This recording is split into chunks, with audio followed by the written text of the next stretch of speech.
ദൈവത്തെ സേവിക്കുന്നതിനും ആരാധിക്കുന്നതിനും വേണ്ടി ദൈവം സൃഷ്ടിച്ച ശക്തരായ ആത്മീയ വ്യക്തികളാണ് ദൈവദൂതന്മാർ അഥവാ മാലാഖമാർ. എന്നാൽ അവരിൽ പ്രധാനിയായ ലൂസിഫർ പാപം ചെയ്ത് സാത്താനായി തീർന്നു. സാത്താൻ മറ്റ് അനേകം മാലാഖമാരെയും പാപം ചെയ്യുവാൻ പ്രേരിപ്പിക്കുകയും ചെയ്തു. അങ്ങനെ പാപം ചെയ്ത മാലാഖമാരെല്ലാം ദൈവദൂതന്മാരെല്ലാം പിശാചുക്കളായി തീർന്നു. അവർ ദൈവത്തിനും മനുഷ്യർക്കും എതിരായി യുദ്ധം ചെയ്തുകൊണ്ടിരിക്കുന്നു. പാപം ചെയ്യാത്ത ദൈവദൂതന്മാർ ഇന്നും ദൈവത്തെ സേവിക്കുകയും ആരാധിക്കുകയും മനുഷ്യരെ സഹായിക്കുകയും സാത്താനും പിശാചുക്കൾക്കുമെതിരായി പോരാടുകയും ചെയ്യുന്നു. നാം കാണുന്ന ഈ ഭൗതിക ലോകത്തിനും അപ്പുറത്ത് നാം കാണാത്തതും എന്നാൽ സ്വാധീനിക്കപ്പെടുന്നതുമായ ഒരു ആത്മലോകമുണ്ട്. അവ പ്രധാനമായും 2 തരത്തിലുള്ള ആത്മാക്കളാണ്. ഒന്ന് ആത്മാവായ ദൈവവും ദൈവത്തിൻ്റെ ദൂതന്മാരും. രണ്ടാമത്തെ കൂട്ടം ദൈവദൂതന്മാരിൽ നിന്ന് പാപം ചെയ്ത് വീണുപോയ സാത്താനും തൻ്റെ ദൂതന്മാരുമായ പിശാചുക്കളും അല്ലെങ്കിൽ അശുദ്ധാത്മാക്കളുമാണ്. അവർ നിരന്തരമായി ദൈവത്തിനും മനുഷ്യവർഗത്തിനുമെതിരായി യുദ്ധം ചെയ്യുന്നു. അതിൻ്റെ പ്രതിഫലനമാണ് ലോകത്തിൽ മനുഷ്യ സമൂഹം ഇന്ന് തിന്മ കൊണ്ട് കൂടുതലായി നിറഞ്ഞു വരുന്നത്.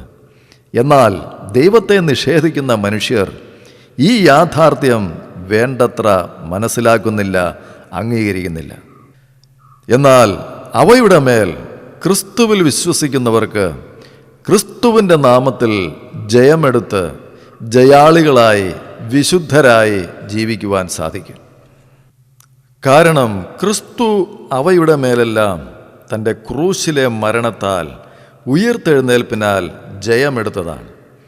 അവൻ എല്ലാ വാഴ്ചകളെയും അധികാരങ്ങളെയും ആയുധവർഗം വെപ്പിച്ച് ക്രൂശിൽ അവരുടെ മേൽ ജയോത്സവം കൊണ്ടാടി അവരെ പരസ്യമായ കാഴ്ചയാക്കിയതാണ്. ഞങ്ങൾ ജഡത്തിൽ സഞ്ചരിക്കുന്നവരെങ്കിലും ജഡപ്രകാരം പോരാടുന്നില്ല. ഞങ്ങളുടെ പോരിൻ്റെ ആയുധങ്ങളോ ജഡികങ്ങളല്ല, കോട്ടകളെ ഇടിക്കുവാൻ ദൈവസന്നിധിയിൽ ശക്തിയുള്ളവ തന്നെ.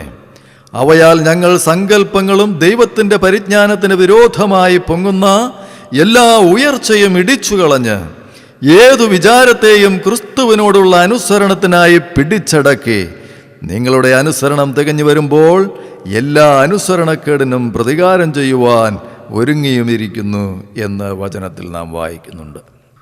ഒടുവിൽ കർത്താവിലും അവൻ്റെ അമിത ബലത്തിലും ശക്തിപ്പെടുവിൻ.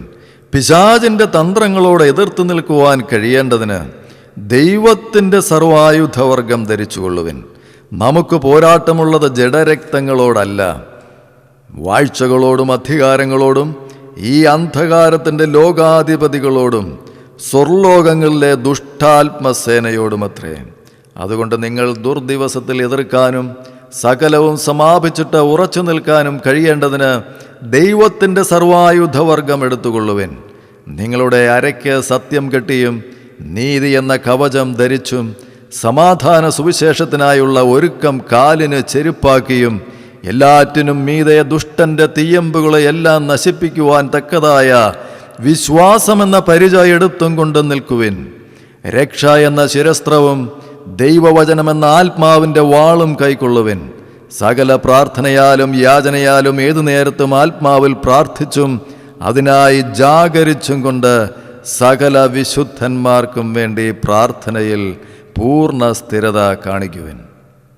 മക്കൾ ജഡരക്തങ്ങളോടുകൂടിയവർ ആകൊണ്ട് അവനും അവരെപ്പോലെ ജഡരക്തങ്ങളോടുകൂടിയവനായി മരണത്തിൻ്റെ അധികാരിയായ പിശാചിനെ തൻ്റെ മരണത്താൽ നീക്കി ജീവപര്യന്തം മരണഭീതിയിൽ അടിമകളായിരുന്നവരെയെല്ലാം വിടുവിച്ചു. അപ്പോൾ ക്രിസ്തു തൻ്റെ കുരിശുമരണത്താലും ഉയിർപ്പിനാലും ഈ അന്ധകാര മണ്ഡലത്തിലെ സകല ശക്തികളെയും സാത്താനെയും പിശാചുക്കളെയും മരണത്തെയും ലോകത്തെയും പാപത്തെയുമെല്ലാം കീഴ്പ്പെടുത്തി അതിൻ്റെ മേൽ ജയമെടുത്തതുകൊണ്ട് ക്രിസ്തുവിലുള്ള വിശ്വാസത്താൽ വിശുദ്ധിയോടെ ജീവിക്കുന്ന ക്രിസ്തീയ വിശ്വാസികൾക്ക് പാപത്തിൻ്റെയും മരണത്തിൻ്റെയും സാത്താൻ്റെയും ലോകത്തിൻ്റെയും ശക്തികളിൽ നിന്നും വിടുതൽ പ്രാപിച്ച് ക്രിസ്തുവിൽ സ്വാതന്ത്ര്യമുള്ളവരായി ജീവിക്കുവാനുള്ള സാധ്യത ദൈവം ക്രിസ്തുവിലൂടെ തുറന്നിട്ടിരിക്കുകയാണ്. അത് വിശ്വാസത്താലും ജീവിതത്തിൻ്റെ അനുസരണത്താലും പ്രായോഗിക ജീവിതത്തിൽ അത് അനുഭവിക്കുവാൻ നമുക്ക് സാധിക്കുമെങ്കിൽ നാം ജയാളികളായിത്തീരും. അപ്പോൾ സാത്താൻ എന്നത് തിന്മയുടെ ശക്തികൾക്കെല്ലാം കൂടി മനുഷ്യർ വിളിക്കുന്ന ഒരു പേരോ വെറും മനുഷ്യഭാവനയുടെ ഒരു സൃഷ്ടിയോ അല്ല. സാത്താൻ ഒരു യഥാർത്ഥ വ്യക്തിയും സകല തിന്മകളുടെയും പ്രേരകനുമാണ്. സാത്താൻ ആരംഭത്തിൽ വലിയവനും നല്ലവനുമായ ലൂസിഫർ എന്ന ദൈവദൂതനായിരുന്നു. ലൂസിഫർ സ്വർഗത്തിലെ 1/3 ദൈവദൂതന്മാരുടെ സഹകരണത്തോടെ ദൈവത്തെ അട്ടിമറിക്കുവാൻ ശ്രമിച്ചു.